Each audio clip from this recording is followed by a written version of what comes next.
زکوٰۃ میں وکیل بنانے کا مسئلہ، جیسے میں نے عرض کیا کہ مستحق کو ڈھونڈنا ایک بڑا کام ہے۔ ابھی اس موضوع پر میں نے تفصیل سے بات کی کہ مستحق کی تلاش، صحیح مستحق تک پہنچنا ایک بڑا دشوار کام ہے، تحقیق طلب، وقت طلب کام ہے۔ تو آپ یہ بھی کر سکتے ہیں کہ ایک ایسے شخص کو ڈھونڈیں جو سب سے پہلے تو دیانتدار ہو، اس کے بعد وہ سمجھدار بھی ہو، اور تیسری صفت یہ ہو کہ اسے زکوٰۃ کے مسائل کا علم بھی ہو۔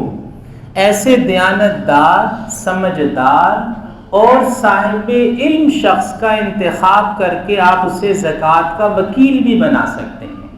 اسے زکوٰۃ میں نائب بنانا بھی کہتے ہیں، زکوٰۃ میں وکیل بنانا بھی کہتے ہیں۔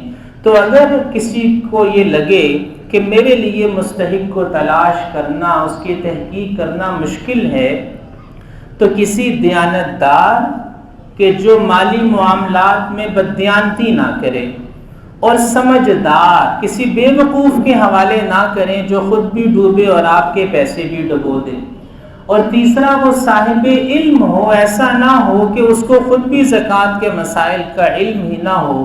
تین صفات کے حامل اس شخص کو ڈھونڈیں اور اس کو زکوٰۃ میں اپنا وکیل بنا دیں، اور وہ آپ کی زکوٰۃ ادا کر دے جس طریقے سے بھی مناسب سمجھے۔